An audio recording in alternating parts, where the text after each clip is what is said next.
que siempre nos acoge, nos hace anfitriones magníficos y nos consideramos siempre en nuestra casa. Cuando venimos a Madrid, venir a Alberti es como estar en nuestra casa de Madrid. Muchas gracias, Lola, y a todos. Muchas gracias a todos ustedes por su asistencia.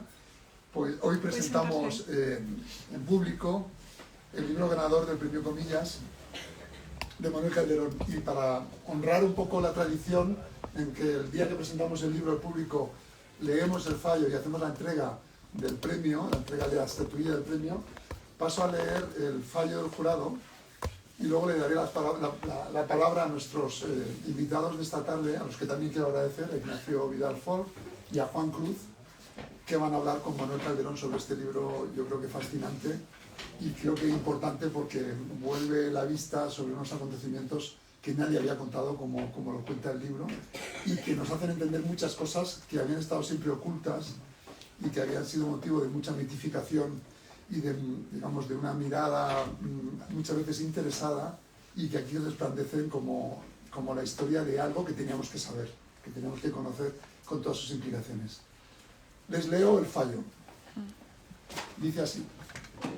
El jurado del premio Comillas de Historia, Biografía y Memorias, presidido por Miguel Ángel Aguilar, que excusa su asistencia porque ha tenido un problema con la operación de cataratas, y formado por Jordi Amat, Isabel Burdiel, Ana Caballé, y en representación de Tusquets Editor y Josep María Ventosa, que es nuestro editor de no ficción, que está aquí con todos nosotros, ha acordado conceder el 26º Premio Comillas 2024 a la obra Hasta el último aliento. Puig Antich, un policía olvidado y una guerrilla contracultural en Barcelona, de la que es autor Manuel Calderón.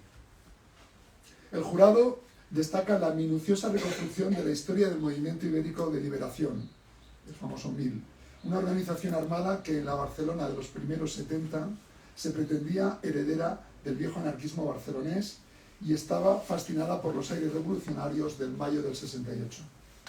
Su militante más conocido y rebelde, Salvador Puig Antich, fue ejecutado de forma abyecta y vengativa por la dictadura franquista en marzo de 1974, tras los acontecimientos del atentado mortal contra Carrero Blanco. El autor, Manuel Calderón, indaga en la figura de Puig Antich sin énfasis adicionales y sin olvidar el rescate de su contrapunto, el subinspector Francisco Anguas, muerto en el trágico tiroteo con el MIL. Hasta el último aliento, el libro muestra de forma extraordinaria las muchas caras e interpretaciones que ofrece una misma historia, al tiempo que rescata del olvido entre historias personales, episodios y dramas íntimos injustamente marginados. Enhorabuena, Manuel, hago acto de entrega de la estatuilla del premio. Muy bien.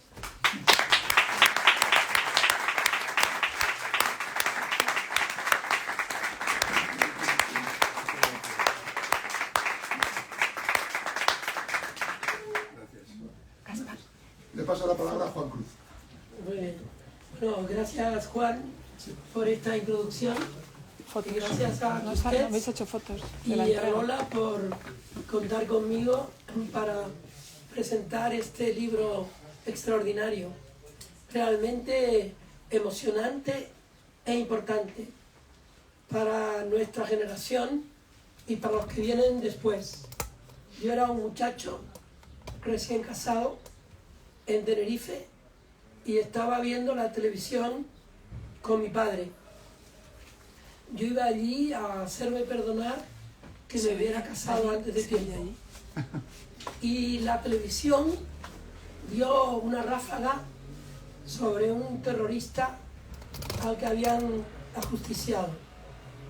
Y yo nunca he dejado de tener en mi memoria el nombre y los apellidos de Puig Antich. Siempre. Para mí fue inesperado que Manuel hiciera este libro tan importante, como si estuviera mandándole una carta a gente que, como yo, entonces era incapaz de entender qué pasó, porque las cosas se contaban entonces sincopadas, sin segunda línea. En periodismo lo habitual es la segunda línea. En el periodismo, por así decirlo, en libertad. El periodismo de la dictadura no tenía segundas líneas.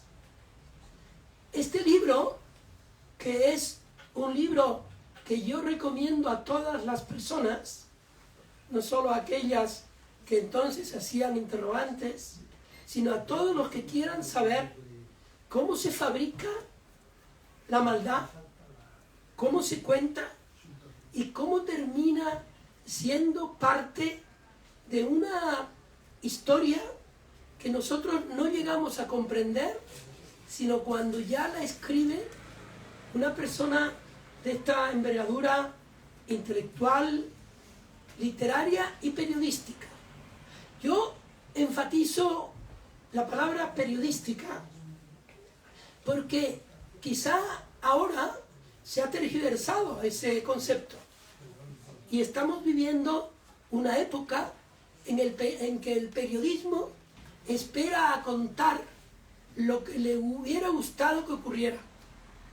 En este caso, el periodismo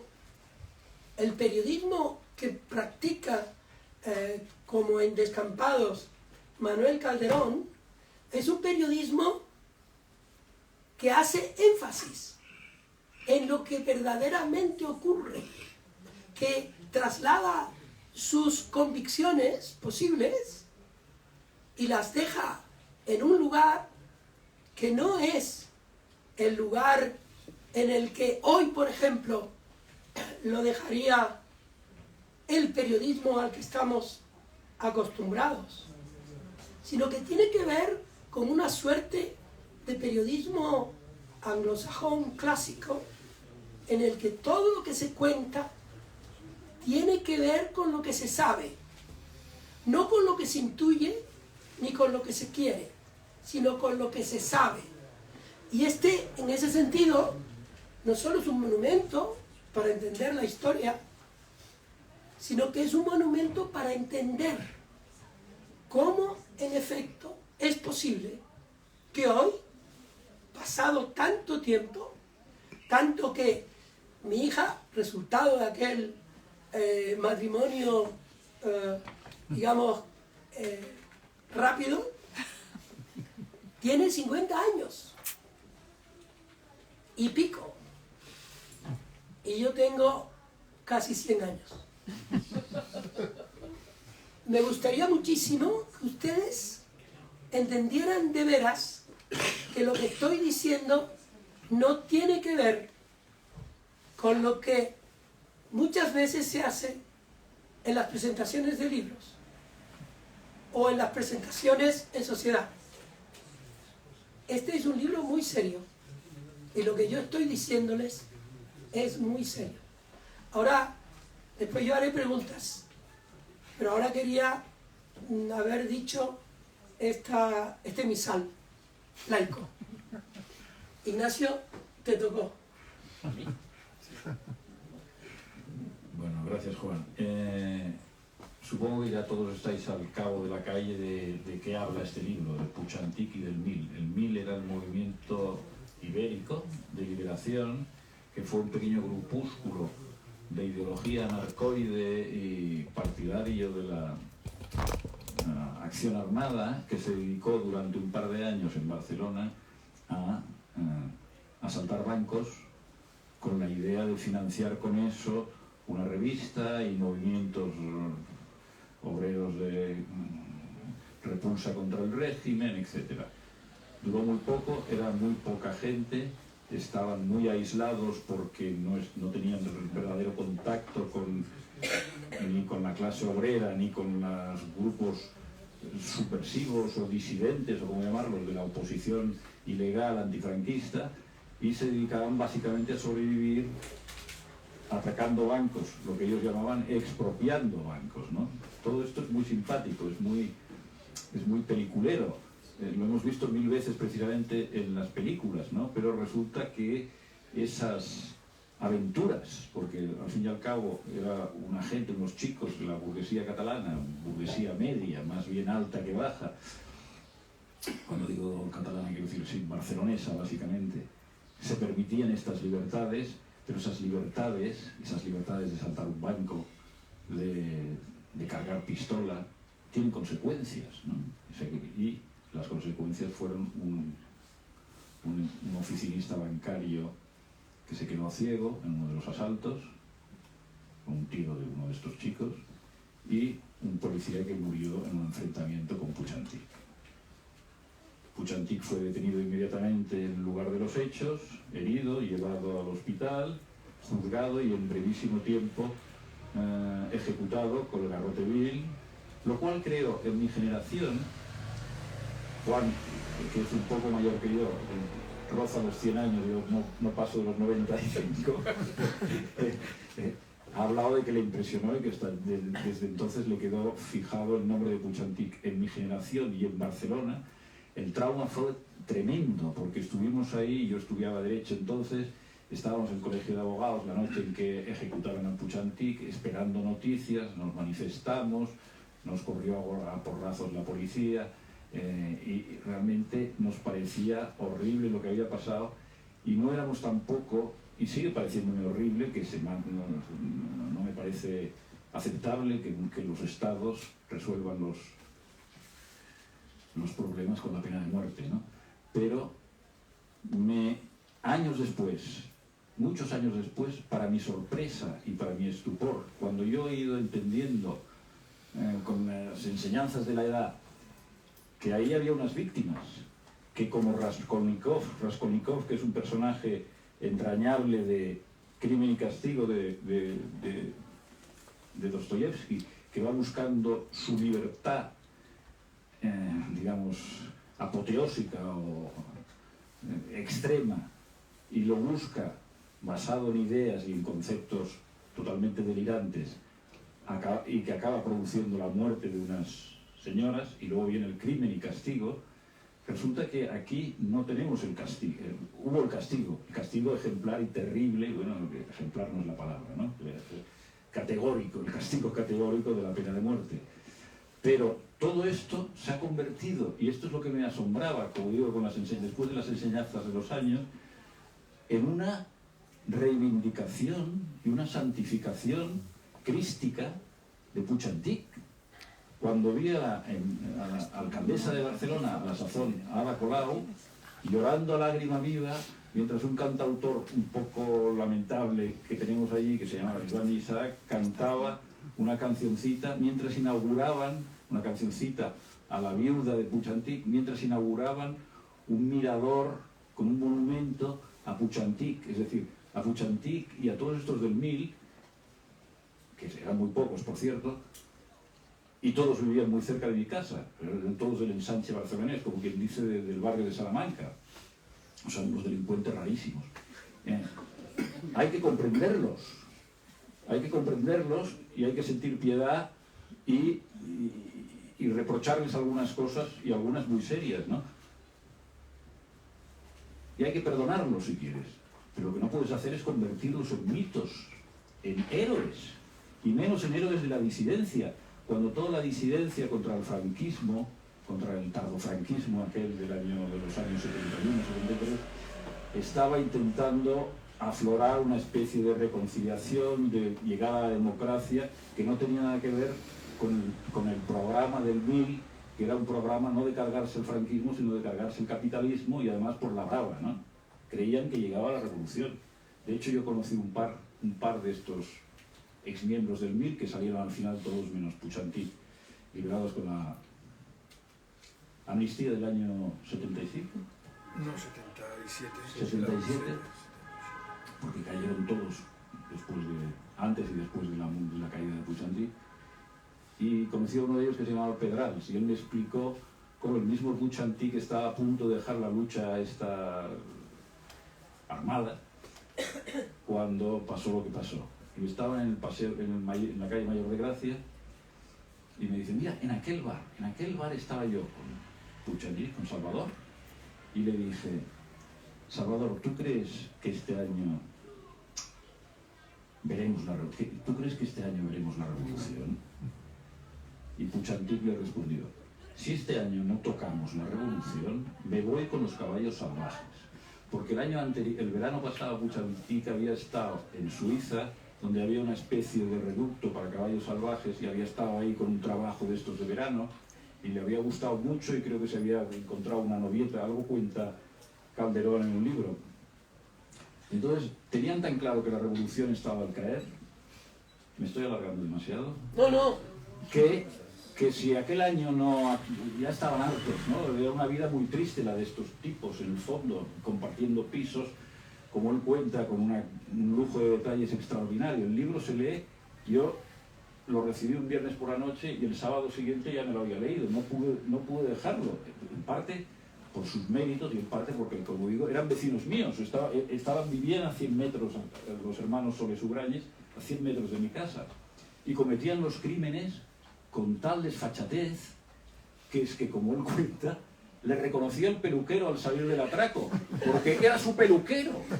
Habían atracado la casa, el primer atraco lo hicieron en la casa de enfrente de su peluquero, ¿no? Y entonces ya uno de estos dice, yo ya no me pongo máscara nunca más porque ya he sido identificado, ¿no?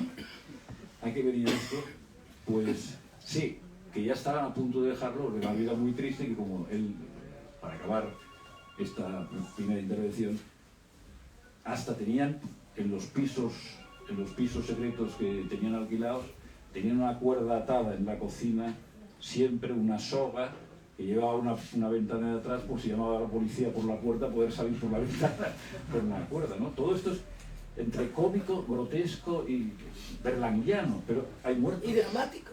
Y dramáticos. Y lo que me indignaba con la alcaldesa llorando y el otro tocando la cancioncita de la viuda y tal, y lo que yo pensaba es, bueno, ¿y el muerto? El muerto tenía también 24 años, como Puigdemont. El muerto que él mató. Y encima, los que intentan convertir en mártir a Puigdemont, me están diciendo que los otros policías le mataron a él, a su colega, el policía, por un error y tal, como si estuvieran ellos ahí, ¿no? Entonces, esto me indignaba mucho y yo he escrito algunos artículos diciendo, y el señor Aguas, Francisco Aguas, 24 años, aficionado al cine, subcomisario de la brigada criminal, andaluz que vivía en Barcelona y que intentaba medrar en la vida y quizá abandonar la policía y convertirse en crítico de cine, etc. Un chico un producto del franquismo, de aquel franquismo que permitía también, digamos, el ascensor social. De este no hablamos nadie. ¿Por qué nadie lo recuerda? Yo me acuerdo que tú, que has trabajado tantos años en el país, teníais ahí un colaborador que era Marcos Ordóñez. Marcos Ordóñez conoció a Anguas también y habían estado hablando de Truffaut, etcétera, cosa que también cuenta el libro de Calderón, ¿no? Entonces el libro, y yo siempre me decía, bueno, ¿y el muerto? Puigdemont es el homicida, no diré el asesino, pero es el homicida de este muerto. Y del muerto nadie dice nada, este muerto no cuenta. ¿Por qué cuenta más uno que el otro? Y yo escribí artículos y pensaba, por fin, ¿cuándo saldrá algo? Una investigación periodística seria, un gran relato sobre el muerto también, con la otra víctima, ¿no? Porque Puigdemont al fin y al cabo también fue víctima, puesto que lo ajusticiaron, ¿no? O lo ejecutaron. Y bueno, por eso me leí este libro, y cuando fui descubriendo ahí cantidad de detalles y de datos y vi que era un libro tan sólido, en donde el autor ha hablado con tantas personas y se ha molestado en ir a los parientes del pobre bancario que se quedó ciego y del pobre policía que fue muerto de una manera trágica y horrorosa, y que había estado hablando con casi todos los miembros o por lo menos los miembros vivos todavía del MIL, pero no pude menos que leérmelo en 10 horas, sin parar. Cómo se leía cuando uno era jovencito y estaba deslumbrado con las nuevas apariciones. Así que felicito al jurado, le ha ganado un premio bastante importante, que es el premio que da bueno, aquí lo ha explicado antes Juan, ¿verdad? Juan Cérez. Un premio de biografías muy importante, con un jurado muy sólido, que le da el amparo que un libro así, que es intempestivo, por lo menos en Barcelona es intempestivo, en Barcelona digo porque ahí es donde se está haciendo esta mitificación de un señor que al fin y al cabo es más compadecible que admirable, ¿no? Por tanto, el libro va bien arropado y se lo merece. Y si queréis, seguimos hablando luego. Sí, él ha recibido muchos elogios ahora en este interín. Cuando lo empezaste a escribir, ¿qué miedo le tenías al libro? ¿Qué satisfacciones te dio el libro? Y ahora que ya está publicado, ¿qué esperas de los lectores que tengan el libro? Bueno, en primer lugar, tengo que dar las gracias, Juan, por el premio recibido. Nunca sé si a los jurados hay que agradecerles los premios, siempre me lo he planteado, sino en todo caso agradecer la paciencia y la lectura del libro. En este caso la han tenido y han valorado pues que merecía este premio. Por lo tanto, debo agradecerle a Juan Cerezo, editor al que estoy muy agradecido porque editó mi anterior libro, Descampados. Quiero agradecérselo también a Josep María Ventosa, que Espera, no respondas, no pero apágalo. No quiero responder. No, a Josep María Ventosa porque ha estado ser editor de no ficción, de Tusquets, y ha estado al cuidado y al mimo del libro, y también estoy enormemente muy agradecido, como siempre, a Lola Larrumbe por acogernos aquí, hasta que he comprendido humildemente que hasta que no presentas un libro aquí, un libro no ha nacido. Pues aquí estamos, prácticamente un año después. Es verdad. Sí.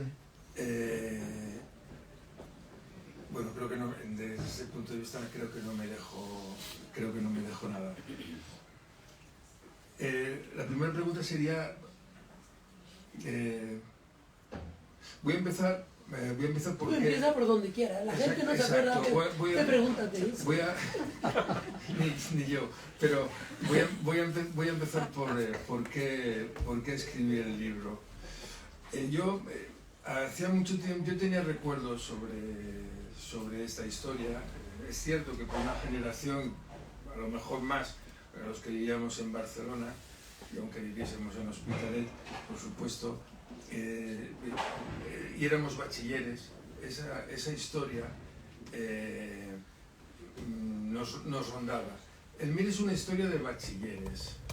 También hay que tener en cuenta que entonces éramos más adultos que la edad que nos correspondía. Ahora probablemente sea la inversa. Y a mí es algo que me llamaba la atención, pero a la vez me entristecía. Es un tema que no quería afrontarlo, no sabía cómo afrontarlo. Lo empiezo a darle vueltas cuando empiezo a descubrir que hay un uso político de la figura de Puig Antich. Es en ese momento cuando es la gasolina que me incita a ponerme a escribir. Eso obviamente coincide en un momento político en España, que es cuando se establece todo lo que es la política, por denominarla de alguna manera, de la memoria histórica. Yo empiezo a leer cosas que yo creo que no correspondían con la realidad. Ese fue el motivo. Yo no quería desmitificar, detesto lo que es el revisionismo histórico. Es algo que, primero, yo no soy historiador, me he ganado la vida como periodista. Y entonces había, perdona que se me ha ido un poco ahora el hilo. Yo no tenía interés en desmitificar, y por lo tanto no tenía interés en desmitificar la figura de Puig Antich. Es decir, si es considerado un héroe, ahora yo lo voy a convertir en un bandido. Esto lo tenía claro. Yo quería volver a contar los hechos 50 años después, narrarlos. me gustaba mucho la reflexión que hacía sobre Pierre Menard, el autor del Quijote, de Borges, del hombre que quiere volver a escribir el Quijote. Obviamente, y él escribe el Quijote, y el Quijote lo vuelve a escribir exactamente igual. Es decir, lo que cambia no son los hechos, es decir, la manzana cae y eso es indiscutible. Lo que cambiamos somos nosotros y nuestra apreciación de la realidad. Y yo creía que ese relato se podía hacer, se podía construir de manera minuciosa, detallada. En eso, ahí me enfrentaba ante es decir, todos sabemos que ahora mismo se puede construir relatos que oscilan entre la ficción y la no ficción, pero aquí había un hecho que lo marcaba, es que habían habido muertos. Y ante los muertos hay que ir siempre con mucho cuidado, con mucho tacto, ¿no? y respeto. Y esto fue básicamente lo que el otro día, bueno, podemos entrar a raíz de una polémica que hubo en torno al libro y al tema del revisionismo. Yo decía que efectivamente, claro que sí, es decir, Puig había sido una víctima del franquismo y incluso el subinspector Francisco Anguas Barragán también había sido víctima de un país ineficiente, citando el poema de Gil de Birman. Y esto es, bueno, respondiendo pues, a lo que creo que me has preguntado, Juan. Es un libro, por así decirlo, para las personas que lo leemos y que tuvimos información sumaria de lo que había sucedido. Es un libro de las aclaraciones. Nosotros nos hemos desayunado con los argumentos de tu libro. ¿Por qué crees tú que durante tanto tiempo la historia real nunca se contó, nunca en los términos a los que tú has llegado? Yo creo que voy a contar algo más al detalle, yéndolo a lo concreto. Yo he tratado con las hermanas de Puig por este libro, ¿no? Yo las respeto en el sentido de que ellas recurrieron en el 2005, la muerte del hermano, pidieron su revisión. En el 2007 hubo un fallo con 2 magistrados favorables a la revisión, que todo el mundo sabe que en jurisprudencia pues tiene su importancia, y yo respeto que ellas no quisieran que su hermano apareciera como un homicida. Yo eso lo respeto, es una actitud vital que lo entiendo. Lo que ocurre es que el problema está cuando se utiliza los muertos para resolver dilemas políticos contemporáneos. Entonces es cuando se cierra el círculo y se ata el lazo, y entonces se culpabiliza a lo que alguien cree que son los herederos de aquellos militares, supuestamente, que componían el tribunal, y obviamente el franquismo, es decir, el aparato represivo franquista. Entonces se culpabiliza a lo que se entiende por son los herederos. Es un problema que hay en España de un envenenamiento en la manera de resolver la historia. Yo creo que fue desde este punto de vista. Y luego porque hemos cambiado, porque es decir, efectivamente Francisco Anguas no interesaba, es decir, como se suele decir, Francisco Anguas tenía 24 años y muere en accidente laboral. Es decir, un policía cuando lo matan es un accidente laboral. de él desaparece absolutamente todo. Hay un dato que yo constato y lo cuento además porque me he encontrado con él.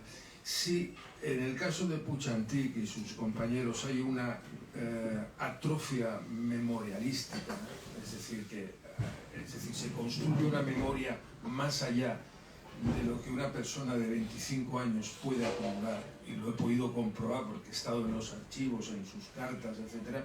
En el caso de Anwas no hay absolutamente nada.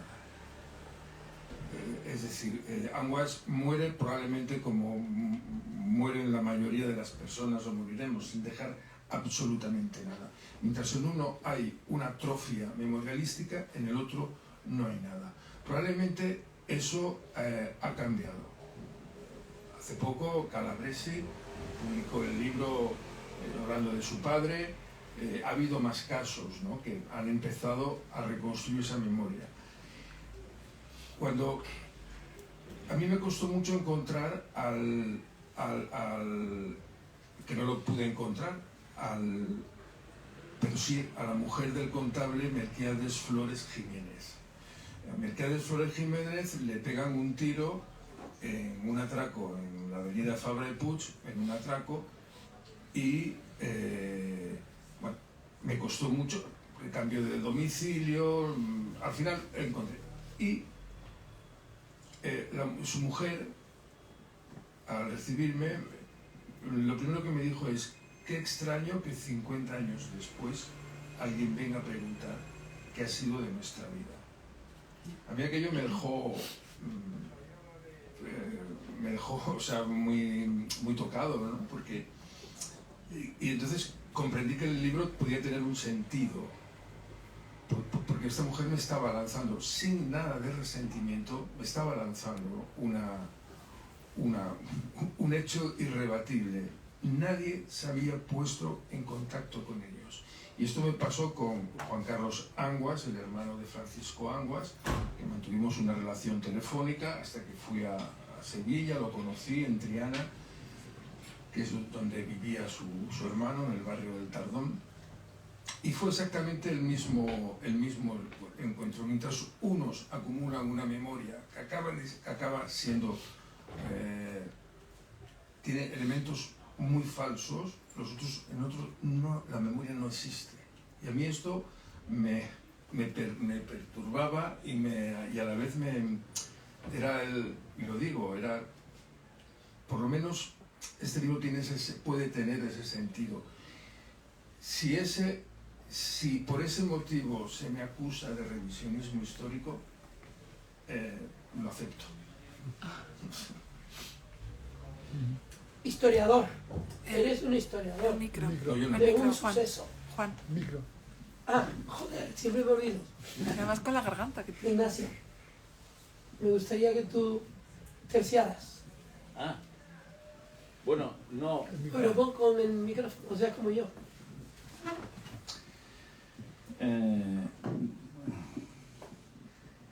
Una cosa que me ha impresionado, me gustaría preguntarle al autor cuánto tiempo y algunas cosas, cuántas dificultades o cuántas facilidades, cómo es que ha conseguido determinadas informaciones que como decía Nabokov, cuidad los detalles, los divinos detalles, ¿no? Es la lección para el novelista o para el narrador, cuidad los detalles.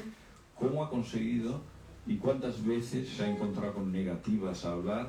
Porque cuenta cosas alucinantes como exactamente qué arma llevaba cada uno de los, pues eran 10 o 12 los miembros del MIR, pues los 6 de los comandos o los 7, no sé, ahora me lo puntualizas, qué clase de pistola, por cierto, algunas de estas armas conseguidas a través, como cuenta él también, a través de ETA, a cambio de otros favores, a través de Francia, en Toulouse, donde tenía una especie de retaguardia. Entonces, es evidente que tú has hablado con algunos de los miembros del MIN y también, por supuesto, con las familias de las víctimas.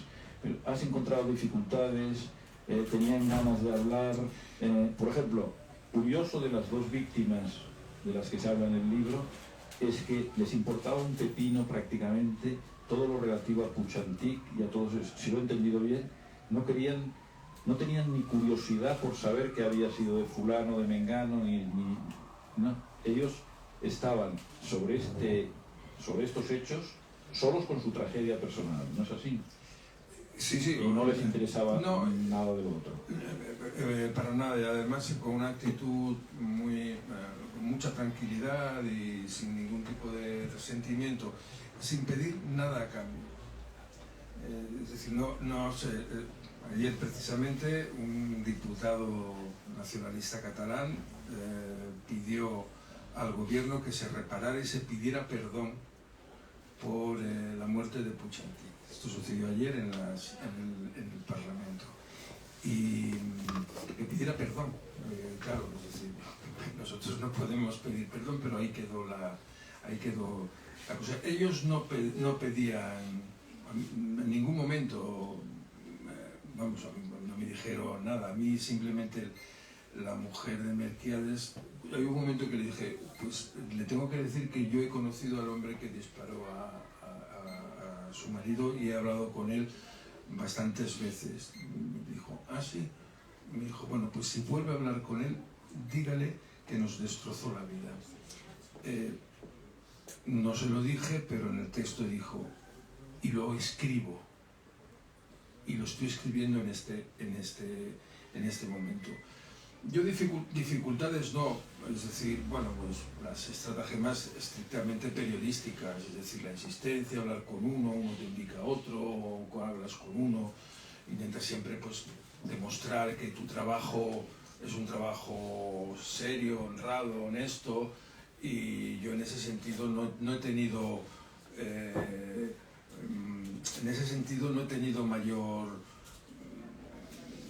mayor dificultad que mis propias, mi falta de insistencia y mis propias carencias. Es decir, yo me he basado y he utilizado mucho el sumario. Yo hablé con los 3 miembros del MIL, del aparato armado, los que disparaban, y ellos creían que el sumario estaba bien armado, que esto es algo que contradice lo que dicen las hermanas de Puigdemont y todos aquellos que ahora, digamos, que las arropan. Ellos creen. Aquí hay un problema. El MIL, quisiera hacer un pequeño, así un poco, una descripción. El MIL, bueno, Ignacio lo ha dicho también, eran jóvenes, era un grupo del post-68, es decir, antiautoritarios y contrarios al brazo principal de la izquierda, que eran los partidos comunistas. Ellos rechazaban absolutamente a los partidos comunistas y los consideraban prácticamente una rama más del aparato represivo franquista, y lo escribían. Ellos, en su caso no, pero ellos surgen cuando surgen las Brigadas Rojas, la Armada de Bermejo, pero en el caso de la Armada de Bermejo tuvo toda esa implicación del movimiento palestino. En este caso ellos lo viven, pero no es así. Luego ellos participan de la Barcelona contracultural y en su mayoría son educados. Ellos forman parte de lo que tú lo has dicho, de la burguesía, de la incluso alta burguesía y burguesía ilustrada. Es decir, sus padres eran personas de conocimiento, catedráticos, etc. Y entonces ellos educan con una cierta permisibilidad que les hace, bajo mi punto de vista, tener un comportamiento clasista hacia la propia policía. Ellos creían que la policía eran unos pobres desgraciados, unos funcionarios que ganaban 4 duros con los trajes gastados. Además, todos venían de otros lugares fuera de Cataluña y estaban por allí, y se equivocaban. La policía también hacía su trabajo. Y entonces ellos en ese sentido tuvieron una actitud muy osada, y las primeras crónicas periodísticas lo describen así. Ellos decían, se mueven como estudiantes. Ellos no eran como como el atracador que va asustado como una rata, dame el dinero. Y no, ellos tenían una actitud, se regocijaban mucho en el propio atraco, ¿no? O sea, tenían una actitud de esto y utilizaban un armamento que entonces en Barcelona no se utilizaban ametralladoras, ¿no? Y, es decir, ellos pensaban que a ellos no los iban a detener nunca. Tenían una presumibilidad por su actitud vital de que ellos no, hasta que obviamente empezaron a confiaron en exceso en esa suerte y finalmente pues poco a poco se les fue cerrando y al final los derribaron. Y luego había una gran fascinación por la lucha armada, es decir, hablamos del post-68, por las armas, en algunos muy enfermizas. ¿Eso cómo lo sabes? Porque ellos me lo han dicho. O sea, por ejemplo, ellos estaban en un B, siempre estaban con las pistolas, apuntaban a las musarañas, las acariciaban, las tocaban, y hubo un caso en el que se les disparó y se metió en el piso del vecino de al lado y llamaron al vecino y el vecino no estaba. Entonces abrieron la puerta. Llamaron al vecino para recuperar la bala. Para recuperar la bala y tapar el agujero. Pero esto no lo dice bien, esto me lo han contado ellos. Es decir, ellos son, en ese sentido, son conscientes. Creo que el MIL surge en una burbuja, que el MIL solo podía surgir en Barcelona. Era una burbuja contracultural, ya creada, es decir, era el núcleo de la Gauche Divine. Barcelona tenía un desarrollo cultural avanzado, todas las editoriales estaban instaladas allí. Hay que tener en cuenta que uno de los miembros del MIL vivía puerta con puerta en la calle Osío con Vargas Llosa, o sea, vivía. Y hay que tener en cuenta que a García Márquez le pilla un atraco del MIL. O sea, ellos actúan por la zona de Sarriá y le pilla un atraco del MIL, que se asustó mucho porque los del MIL vestían de mono, aquí se disfrazaron como artistas dadaístas con un mono, y García Márquez escribía con mono porque quería demostrar a su familia que él era un trabajador de las letras y que estuvieran tranquilos, que todos los días iba a escribir. Pero y así fue a recoger en el barco a Pablo Neruda. Y estaba muy obsesionado el hombre con la cartilla, y entonces iba mucho a la caja de ahorros a ver cómo. Ya había escrito 100 años de soledad. Sí.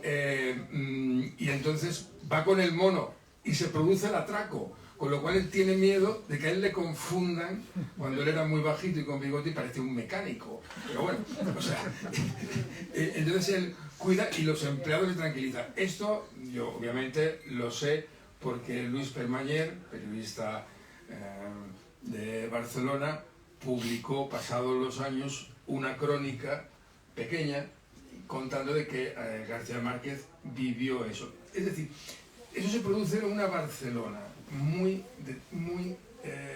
determinada, y creo que es así, siendo el país más ineficiente del que había, que era sin tener en cuenta que en el fondo se está viviendo en una dictadura. Yo decía al principio que tú cuentas los hechos, están ahí contados. Es dramático todo lo que cuentas, incluso lo risueño termina siendo de raíz dramática, ¿no? Pero me gustaría saber, tú que eres tan buen periodista y tienes ya una historia como tal, y que has escrito Los Descampados, que es como una crónica de tu sorpresa al llegar a Barcelona, y que cuentas tantos hechos en ese libro como en este. ¿Por qué nos resulta tan difícil a los españoles, por ejemplo, contar los hechos, lo que ocurrió? ¿Por qué seguimos pensando que es mejor nuestra historia que la historia que está en la historia? Es Si nos situamos, la fascinación por la historia, o sea, Ortega decía que la fascinación de lo que no viene de ahora, el tema de, no lo inventó Zapatero, Rodríguez Zapatero, la memoria histórica, eso, decía que la fascinación por la historia es la carencia por nuestros proyectos de futuro. Y la falta de proyecto de futuro de España hacía siempre retroceder hacia el pasado. Y porque es el lugar en el que en España se dirimen básicamente los conflictos políticos. Es decir, España lo ha resuelto bien, Francia resolvió bien sus conflictos políticos, incluso Italia, incluso Alemania, siendo un país, digamos, que tuvo lugar uno de los regímenes más terribles que han podido haber, y España eso no lo ha resuelto. Yo creo que es por eso. El otro día pensaba, una cosa me llama mucho la atención, a raíz del informe PISA, que España, bueno, algunas comunidades no han quedado muy bien a pesar de su PIB, y era qué curioso, y a partir de ello ha habido un cambio, es decir, ¿por qué no se vuelve a un cierto estudio memorialístico? Y es curioso que un país que está obsesionado con la memoria haya abandonado los estudios de la memoria, propiamente del ejercicio de memoria, ¿no? Y yo creo que eso es, me parece, lo estoy diciendo así un poco, o sea, probablemente lo que estoy diciendo no tiene menos sentido, ¿no? Pero a mí me llama, por lo menos terminológicamente me llama la atención. Yo creo que la historia es un lugar de combate del siglo, sigue siendo en la política española, que no está resuelto. Lo te menciono, o sea, tranquilo, porque el revisionismo no tiene, o sea, la historia siempre se revisa, es decir, la historia siempre se revisa. Y si cogemos al Hugh Thomas de la Guerra Civil Española, ese es un libro, pero luego ha habido más historiadores, es decir, se ha avanzado, y entonces yo creo que aquí lo que hay es, bueno, básicamente es un sentido más atrincherado yo creo que es eso, no compartir un espacio común de la historia y de la cultura. Yo creo que esto nos perjudica enormemente.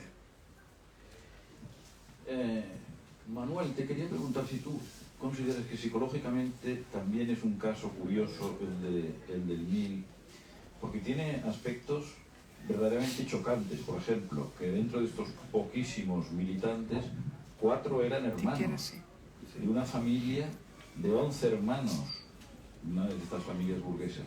4 se dedican a coger las armas y a dedicarse a los atracos. En una época que, como tú muy bien explicas en el libro, en Barcelona, yo no sé si en Madrid pasaba lo mismo, había atracos a los bancos, era muy fácil atracar bancos. Se hacía prácticamente en Barcelona y yo creo que en Cataluña, no sé si en toda España, se hacía a ritmo diario. No sé, no tenían los bancos una seguridad lo bastante desarrollada como para defenderse de una delincuencia decidida, ¿no?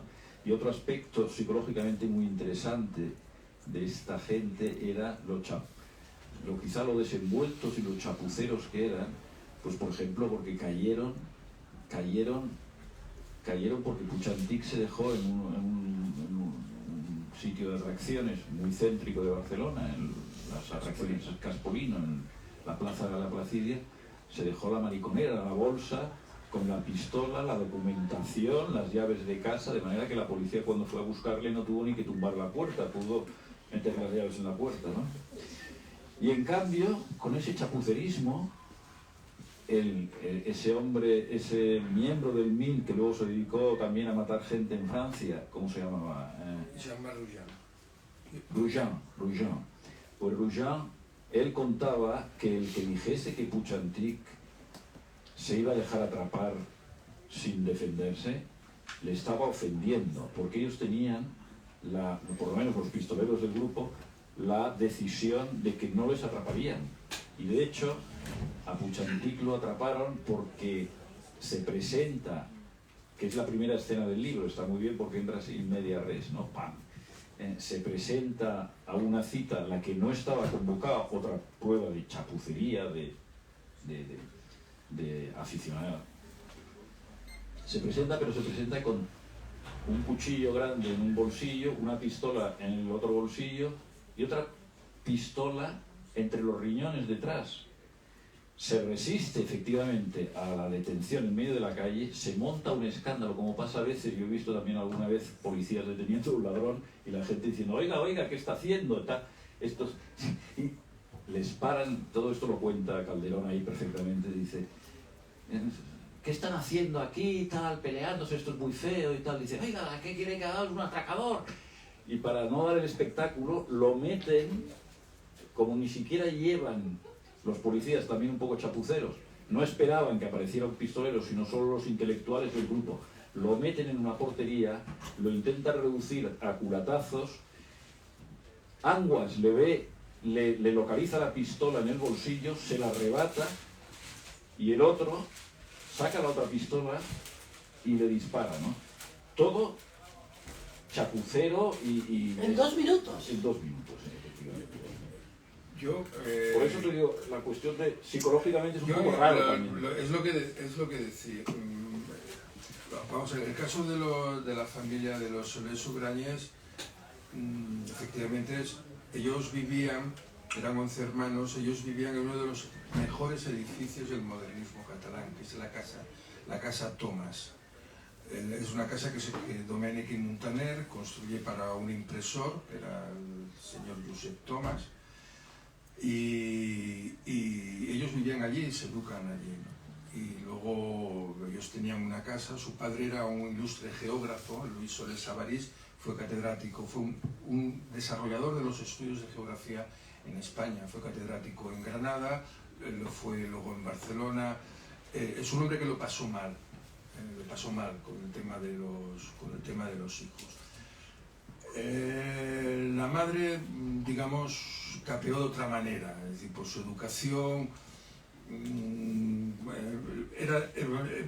lo llevó de otra manera. Yo creo que ellos fueron educados en este ámbito de libertad, iban a los colegios con un desarrollo pedagógico más avanzado que había entonces en Barcelona, que era el Costa Llobera, el San Gregori, estudiaban sin libros, y entonces en ese medio, luego vamos a ver, la disciplina de los trabajadores es una disciplina espartana, quiere decir, las familias trabajadoras no pueden permitir que el hijo vaya mal vestido, vaya mal peinado, tiene que estar siempre en perfecto estado de revista. Y hay personas, estos chicos vivían en un estado de permisibilidad. Igual Puig-Antich, a mí una cosa me llamó mucho la atención, lo hablé con las hermanas. Puig-Antich, que en el año 71 deja de ir ya a estar con sus padres cuando vuelve del servicio militar a la cena de Navidad. Entonces le pregunté, pero entonces, ¿y tu padre y tu madre no dijo nada? ¿A quién le preguntó esto? A una de las hermanas. Nos preguntó, oye, ¿y Salvador dónde está?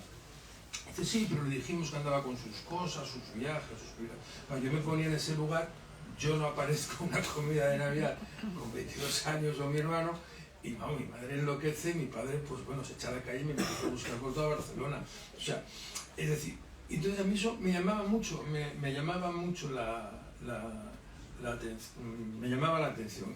Y yo creo que eso les fue dando un comportamiento y una actitud que algunos periodistas, con unas crónicas extraordinarias, en Telexpress, por ejemplo, cuando los comparan con los Tupamaros, a raíz de la película de Costa Gabras.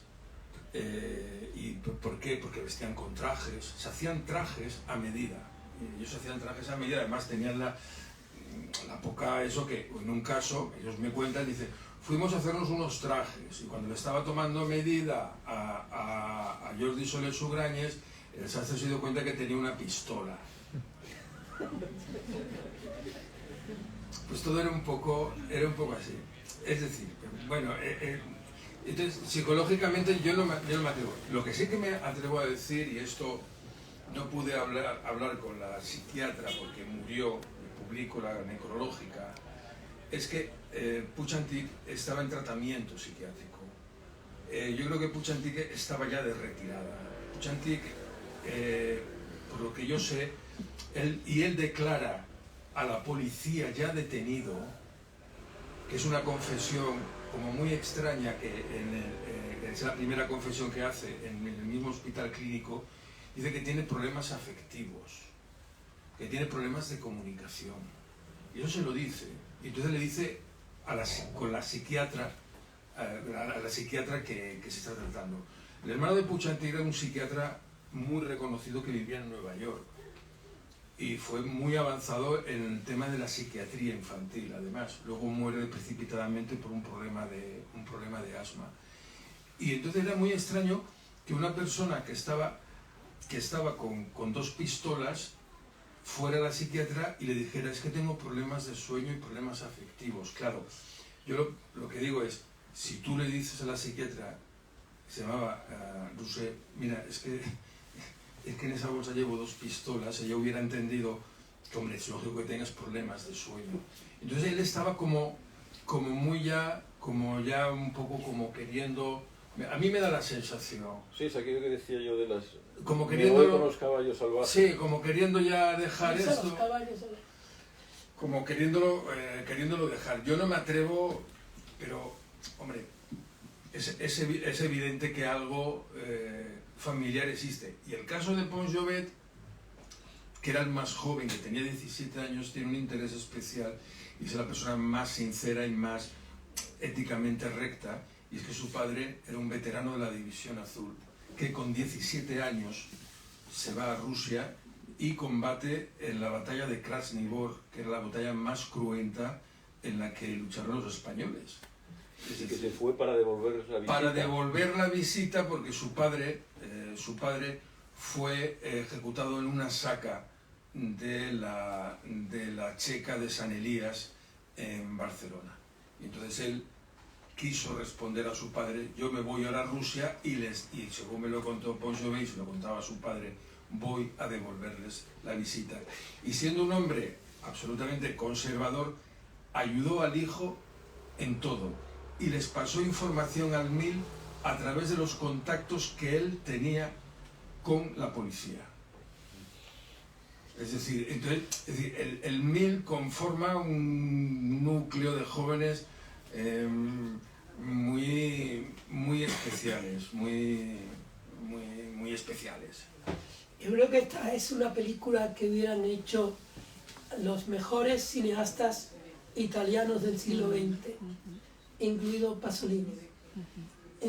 A mí me conmovió todo el libro y sobre todo las escenas de la madre de Puig-Antich, el dolor de la madre, la descripción del dolor de la madre.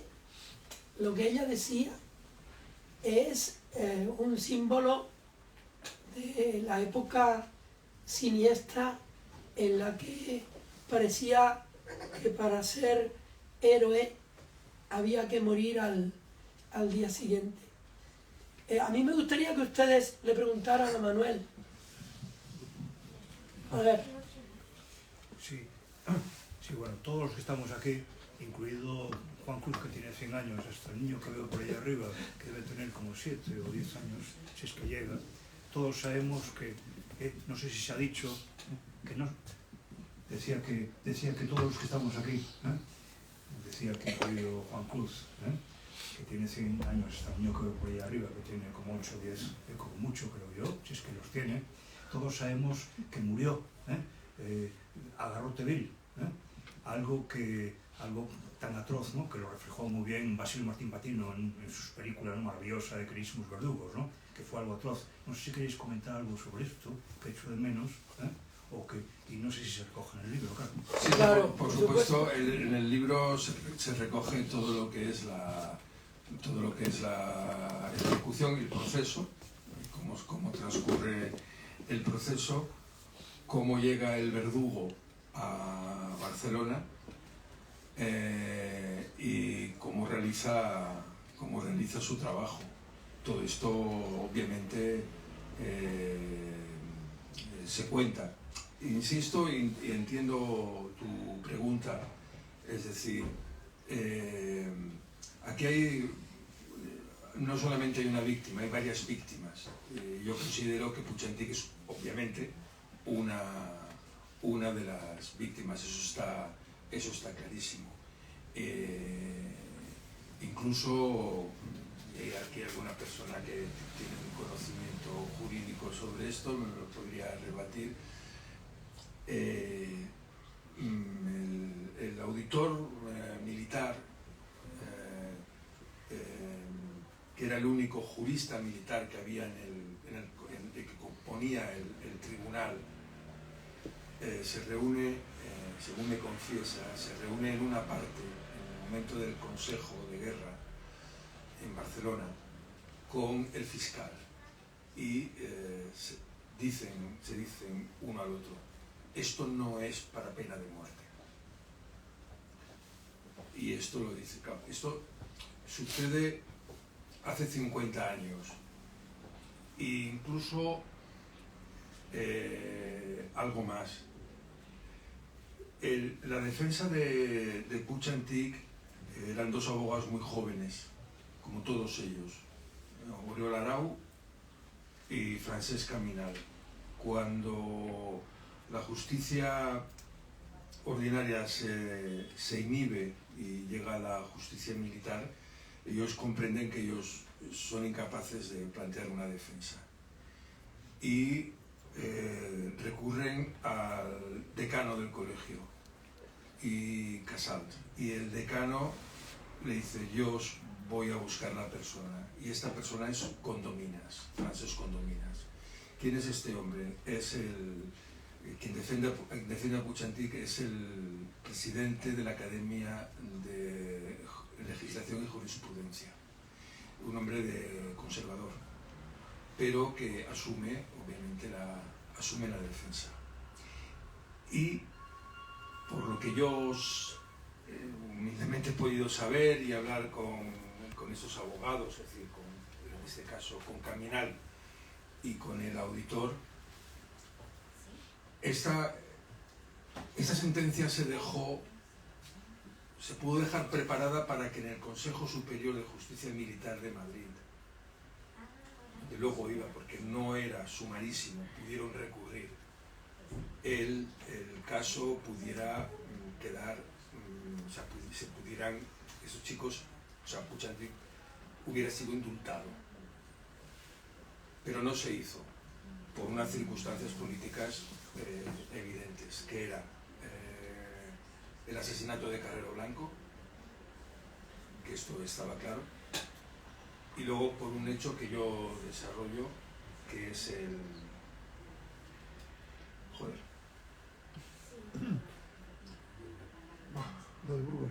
el caso del arzobispo de Bilbao.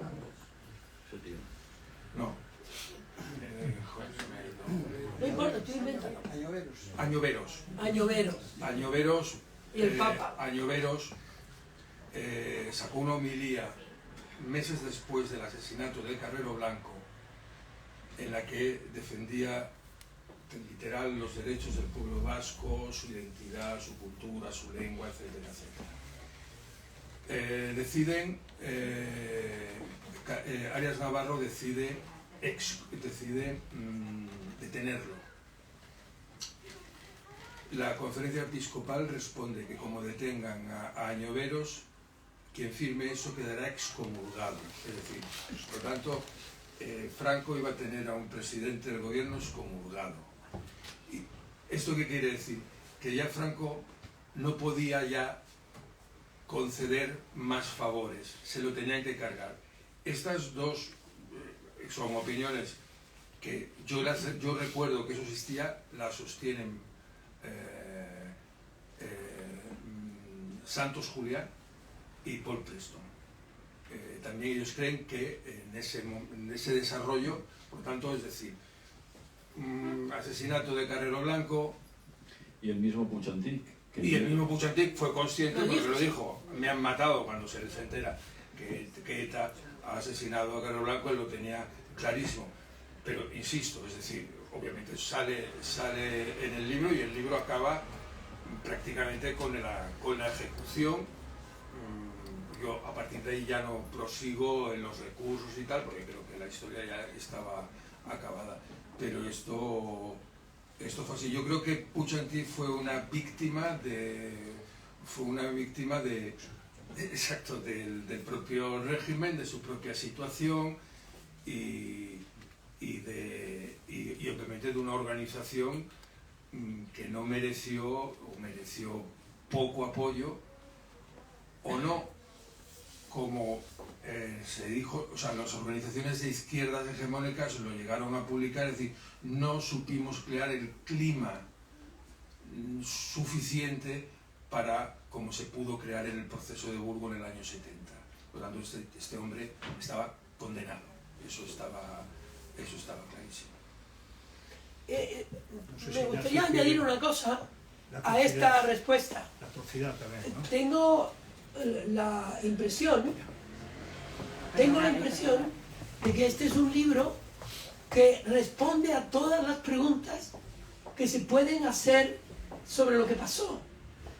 Pocas veces he visto una obra contemporánea escrita con tanta sustancia de respuesta, porque hay en el autor una honestidad que sobresale a cualquier duda que se pueda establecer sobre los lugares comunes en los que nosotros fuimos educados.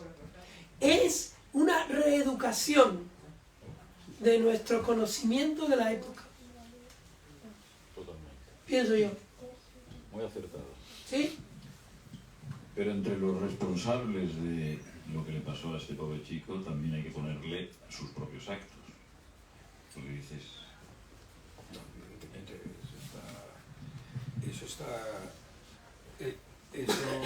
eso está clarísimo, ¿no? En el atraco de Fabra-Puig, que fue la primera sangre, disparan a... Se querían llevar más dinero, pero se acaban llevando, no recuerdo, 1.300.000. En Barcelona, un piso de 70 metros cuadrados valía 350.000 pesetas, es decir, aquello era un dineral. Es decir, ellos, los atracos fueron muy grandes. Entonces, con la mala suerte de que había unos policías tomando un café enfrente, observan.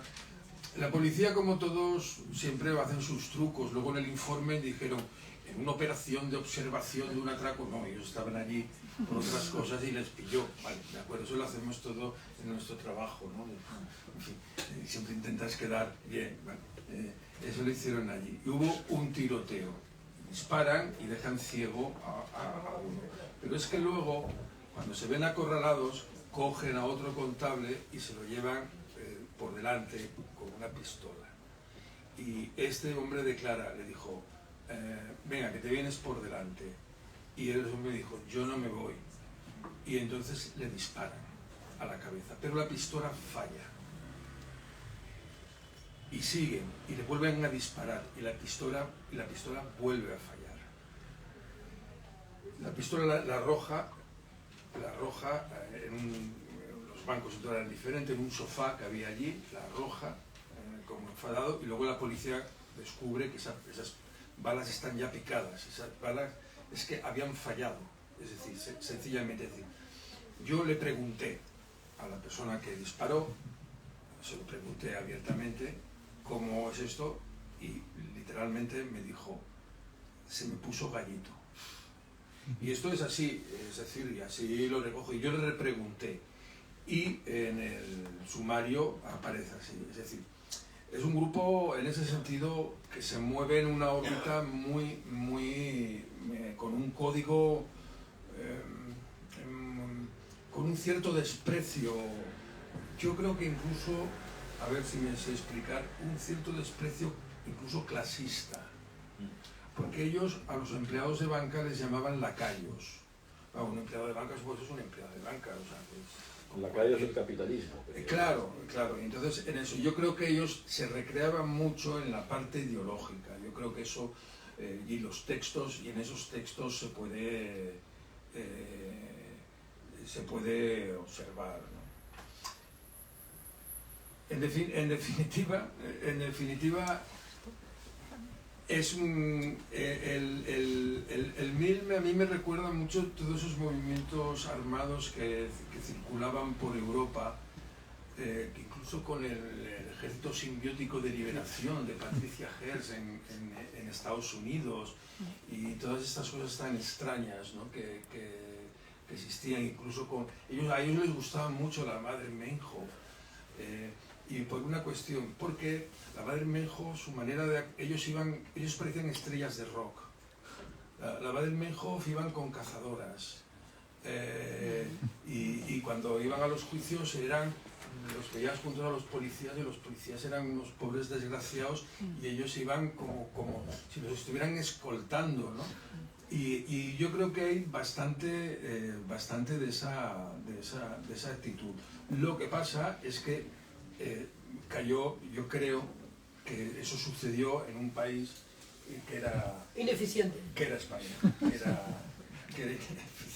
Bueno, a lo mejor en Alemania hubieran tirado por la tangente y los hubieran suicidado, que es lo que directamente hicieron, o sea, hubieran cogido, y Helmut Schmidt cogió y dijo, bueno, pues esto se acaba y se suicidan y ya está. Bueno, pues yo creo que muchas gracias, ha sido una conversación muy sustanciosa que da idea de las muchas historias que contiene este libro, muchísimas. Es un libro cargado de, como ha dicho muy bien Ignacio, de psicología muy peculiar y de una visión de esos años que es inagotable y que uno vuelve a mirar con otros ojos gracias al trabajo de investigación riguroso que aquí hemos podido comprobar que ha hecho Manuel. Muchas gracias, Juan, muchas gracias, Ignacio, muchas gracias a todos ustedes. Debo decir que Juan Cruz ganó el premio Comillas, ese también ha sido un honor, en el 2010, y que aquí está Miguel Ángel Velasco, que también ganó el Comillas hace 2 años con la biografía magnífica de Berlanga, que también le recomiendo. O sea que muchas gracias por vuestra presencia. Bueno, abalancese, les invito a que se abalancen a... Miguel Ángel Villena. Sí. ¿Tú lo has querido llamar Velasco? No, perdón, por el poeta. Villena, discúlpame, Miguel Ángel. Nada, les invito a que se abalancen por el libro, a que lo lean, a que lo disfruten y que aprovechen la ocasión de que está aquí el autor para pedirle un autógrafo. Muchas gracias. Muchas gracias.